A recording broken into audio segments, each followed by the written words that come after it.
that the joke? Well, there was some stuff ahead of it that I didn't hear. That's the line that they were dying laughing at. I wouldn't tell that if I were you. Too old? Oh, yes, it's been kicked. Oh. Let's talk about your brother. Oh, which brother do you want to talk about? The one that's married or the one that's in love? The tall one. Oh, yeah. Well, that's my brother Harry. He's with the FBI. Your brother's with the FBI? Yeah, they picked him up in Kansas City. So the FBI picked him up? Well, they had to. He couldn't pick himself up. Loaded again. Yeah. Poor Harry. Hasn't your family ever tried to do something about his drinking? Well, we sent him to a psychiatrist, and the psychiatrist worked and worked to get to the bottom of Harry's drinking. And finally, he found out Harry's problem. What was it? Harry likes to drink. Well, we all have our reasons. I think Harry drinks to forget. Forget what? That he's a kleptomaniac. He's a kleptomaniac. Harry was always going into stores and taking things, so you know what my mother did? What? Well, she took some adhesive, and she taped his hand shut all but this one finger. Taped his hand shut all but that. Why? Well, so he could play marbles with my other brother. You can't play marbles with one finger. Well, Mother did that to even up the game. You see, Harry didn't have all of his fingers, and my other brother didn't have all of his marbles.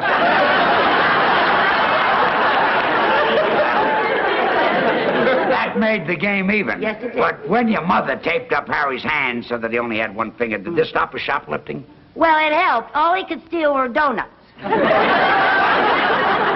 likes donuts. That's right. It was a donut that broke Harry's back. Donut broke his back? Yeah. You see, he had a donut in his right-hand pocket, and he tried to get it out with his left hand. And broke his back? Yeah. Well, the next time he's got a donut in his right-hand pocket, tell him to try to take it out with his right hand. Well, that's kind of hard when you got your pants on backwards. He had his pants on backwards? Yeah. You see, Harry had a suit with two pair of pants, and he put one pair on frontwards and one pair on backwards. So that he could walk either way. That's when the truck hit him. What truck? The truck that didn't have its lights on. Well, why didn't the man in the truck have his lights on? Well, he didn't have to. It was daytime. Well, if it was daytime, didn't the man in the truck see your brother coming? He didn't know it was my brother. Oh, he saw two pair of pants coming toward him, and he drove right between them. Well, that's our music cue. And my cue.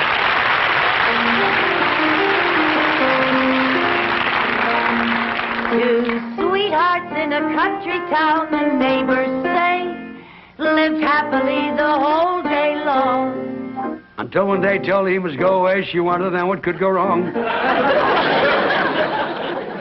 He said, you know it's true, I love you best of all, and yet it's best if we should part. Just as he went away, he heard a sweetheart say, here's a pretty tempo, Lucy, play with it. Although it broke her heart.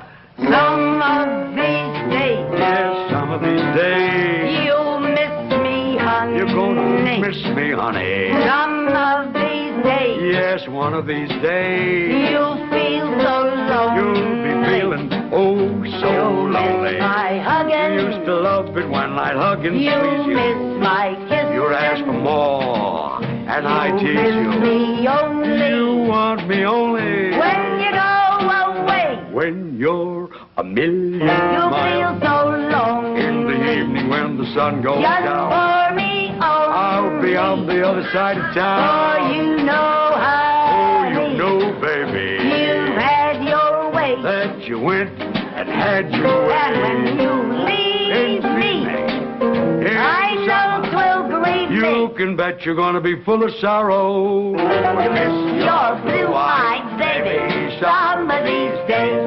Dee-dee, dee-da, dee-dee, dee-dee, dee-da, dee-dee, dee-da, dee-dee, dee-dee, dee-da, dee-dee, dee-da, dee-dee, dee-dee, ba, ba, do,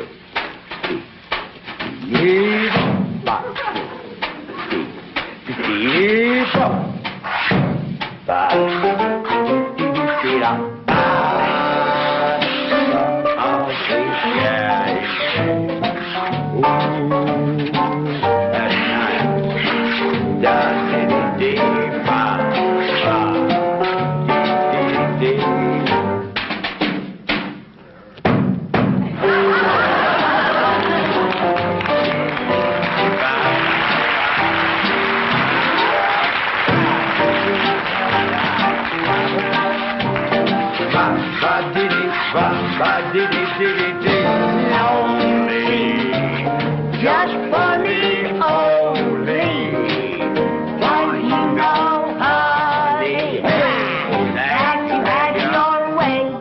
had your way. And when you say goodbye, wipe that tear from your eye. You're gonna miss your baby. You're gonna miss your red-haired mama. You're gonna miss your blue-eyed baby somebody. la la la la la. Miss your blue-eyed baby somebody.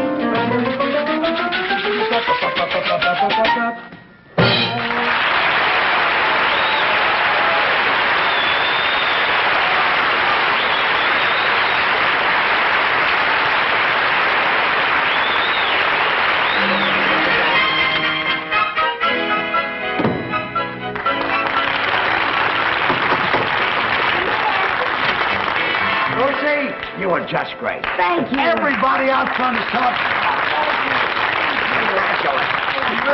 Carmichael, I couldn't be more proud of you. Oh, Mr. Moody, that's the first time you ever kissed me. Well, banking and show business are different. You know, this girl is sensational. Yeah. And the men from Las Vegas have offered $10,000 for the act. $10,000? They'll go as high as 15 if you won't sing. We'll take the 10. Did you hear that, Lucy? We're going to Vegas. Oh, that's just wonderful. You know, this is like what happened to Ginger Rogers in that picture last night. The producer saw her on the stage. She got an offer to go to Vegas, but she'd been with Fred so long that she didn't want to be... Oh, Mr. Burns, I can't go. Why not? Oh, because I can't leave Mr. Mooney. But I want you to go. Oh, no, you don't. You need me. I don't need you. I want you to leave. Oh, I couldn't leave you any more than Ginger could leave Fred. Not even when Fred pretended to be mad and said things that were very nasty to make her mad. Mrs. Carmichael, please get it through your head. I want you to go with Mr. Burns. My life would be happier without you. Happier! That's just what Fred said, because he didn't want to stand in her way. But Ginger knew that Fred needed her, just like you need me, Mr. Mooney. Now. Mr. Burns, but it just wouldn't work. I couldn't be funny out on the stage thinking about Mr. Mooney back in the bank trying to get along without me. Mr. Mooney, you must be a wonderful man. How do you inspire such loyalty? I don't know what I've done to deserve this. Well, I hope you're not mad at me, Mr. Burns. What for? This is the story of my life. But what about the engagement at Las Vegas? Well, now that I don't have a girl, I guess we'll have to pass up the $10,000. Oh, I'm just awfully sorry about it, but, you know, Mr. Burns, Mr. Mooney has... What are you doing? If you think I'm going to let $10,000 go down the drain, you are crazy. Some of these days...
Lucille Ball.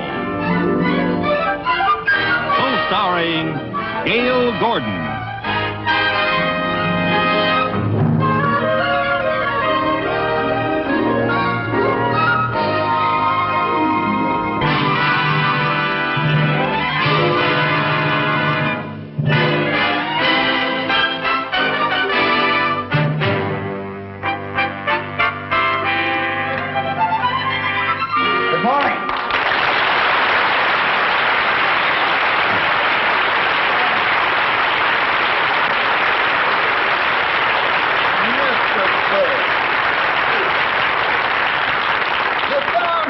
Mr. Burns. Now then, what can I do for you? I stopped by to pick up my dividend statement. Ah, yes. Well, my secretary has your file. She'll be right back. Fine.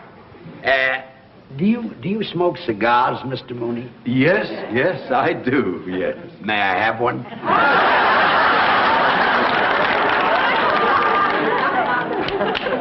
Thank you.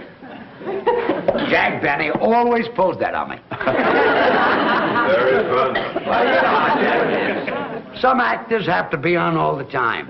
So I've heard. Oh, that could be very annoying. I could never be like that. I think it's unprofessional. I say once an actor walks off the stage, he should leave his work there and be like everybody else. Very commendable. I've learned to relax, like Irving Berlin said in that song many years ago. Lazy, I want to be lazy. I want to just lay in the sun with no work to be done. Yes, I remember that. Ooh, under that awning they call the sky. It was a very Stretching and yawning, you let the world go drifting by. Yes, well, I want to peep in the deep tangled wildwood, counting sheep while I sleep, like a child would, with a great big valise full of books to read while it's peaceful, while I'm killing time, being lazy now, Mr. Mooney.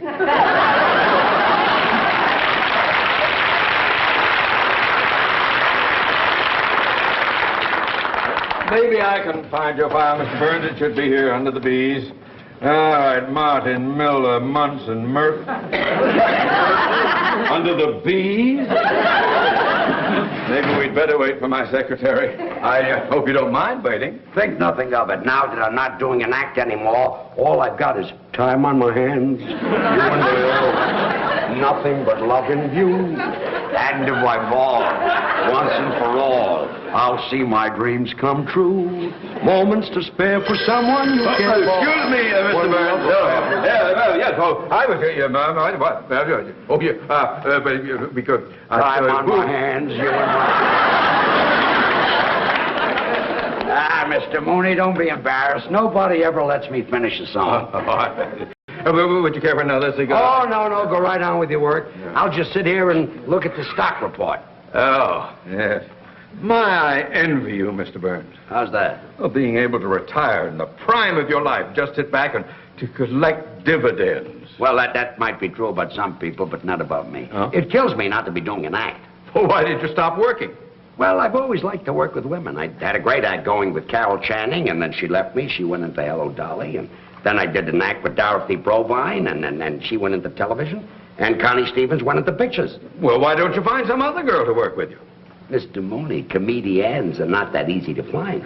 Gotta find a girl with a kind of a pixie personality, eccentric, way out, a real kook. A girl like that is very, very hard to find. Here's the contract, Mr. Mooney. Well, it's about time you got here. I've been trying to find Mr. Burns' file. Oh, George Burns.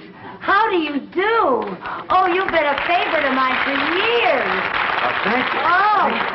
Oh, I used to watch you all the time on radio. You watched me on radio? I mean, I used to listen to you on television. Listen to me on television. Yeah, that was the year my picture tube went out. You should have gone back to watching me on radio. Oh, you say the funniest thing. Mrs. Carmichael! I've been trying to find Mr. Burns' file. It is not under the B's. Oh, I must have put it under the X's. Why would you put the B file under the X's? Well, that poor little file never has anything in it. Here. Well, where is it? Well, no, I don't know. Wait a minute. I bet I know what I did. You see, Mr. Burns, I always have trouble remembering names, so I took a course in word association. Now, Burns reminds me of fire. So you filed it under the F's? No, fire reminds me of stove. So you put my file under the S's. No, stove reminds me of pot roast. It's your turn. You filed it under the P's? No, pot roast reminds me of noodles. Mrs. Carmichael, you're making me angry. You're making me hungry. And noodles reminds me of my mother. It's your turn. Noodles remind you of your mother? Yeah, she made the best noodles, and I bet that's where I put your file. Under noodles. No, under gravy. Mrs. Carmichael, I don't know what I'm going to do with you. I know what I'm going to do with her. Start a whole new career. Mrs. Carmichael. Yes, sir. Have you ever thought about going on the stage? Oh, my life. How would you like to do an act with me? Oh, Mr. Burns, you can't be serious. I know it. That's why I want to get back on the stage. Oh. What do you say? Oh, well, that's very nice of you, Mr. Burns, but I couldn't do that. I couldn't quit my job here. Why not? Because it wouldn't be fair to you, Mr. Mooney. You need me. Good help is hard to find. Well, I'd be delighted to start looking. Well, Mrs. Carmichael, this is a great opportunity for you to make a lot of money. Yes, I know it does sound like a wonderful opportunity. Yeah. But, oh, and you know, today, my horoscope said that my whole future was going to take a turn for the better. So did mine. How much would I make? Well, it's unprofessional for an artist to discuss money. Oh. That's usually handled by your agent or someone who handles your financial matters. Oh, well, Mr. Mooney usually handles all my financial things. Yes, and I'd be delighted to represent you in this matter. Would you? Yes, indeed. For the customary 20%. 10% is customary. Oh, 10. Oh, yeah. Well, you see, I'm new to show business. You two talk it over, and when you decide on what you want, you can get together with my agent. Fine. Here's my address. Be at my apartment tonight, and we can start rehearsing. Your apartment? Nice and quiet there, and nobody will bother us. Well, I hardly know you, Mr. Burns, and going to your apartment, you in show business and all. Mrs. Carmichael, you don't have to worry about a man like Mr. Burns. She does, too. I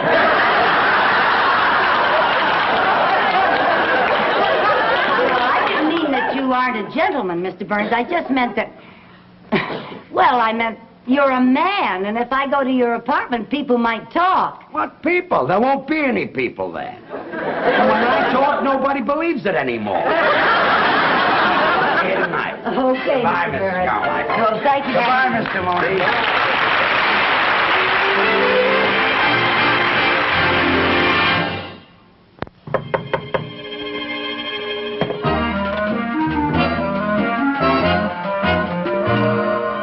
Mr. Burns. Good evening. Come on in. Thank you. Oh, what a lovely apartment. Well, I'm glad you like it. Oh, it's so beautiful. Are you ready to try a little rehearsal? Oh, yes. I can hardly wait to find out what I do on the stage. First, you've got to learn how to get on the stage. Oh, yes, sir. See, making an entrance is very important. Oh. Now, let's see. Where are we? That'll be the wings right there. Oh, uh-huh. Now, this will be center stage. Yes, sir. Yeah. Is that the audience out there? That's the audience. Okay. Now, we're introduced over the house mic. Oh, are we? Ladies and gentlemen, here they are, George Burns and Lucy Carmichael. Now, the orchestra plays our entrance music. Oh, what is our entrance music? Some of these days. Oh! Now, let's make our entrance. Let's go into from the- over here. Now, you walk out just like I do. Yes, sir. Okay. Yes, sir. Now, here they are, ladies and gentlemen, George Burns and Lucy Carmichael. Now, there's music, and I'm walking out, and I'm bowing, and I get to the center of the stage, and when I get to the center of the stage... I'm sorry, Mr. Honey, you walked out too fast. Oh, well, I guess I've waited so long to go on stage that I was kind of in a hurry. You belong over here. Oh, over here? Over there. Oh. That's it. Now, we'll start. Yes. Well, Lucy, say hello. Hello. Not to the audience. Oh. Hello. Don't look down at the audience. The people in the back can't see you. Oh. Hello. Now, I'll tell you a little trick. Especially when you're new and you might be self-conscious. You look out at the audience, but you don't see them. You sort of look past them. Oh. Well, now, well, Lucy, say hello. Hello. Very good. Oh, thank you. Do that again. Hello. What's that? What is that business? Oh, a little curtsy. Yeah, I saw Ginger Rogers do that on the Late Late Show last night. Yeah, I saw her on the show. She's my favorite. My very favorite. Look, she's very good. Yeah, Fred Astaire was in the picture, too. It was a wonderful picture. You know, at the beginning of it, Fred was an ambitious young dancer playing in a show in Muncie, Indiana. Muncie. You ever been in Muncie? I was closed there. Oh.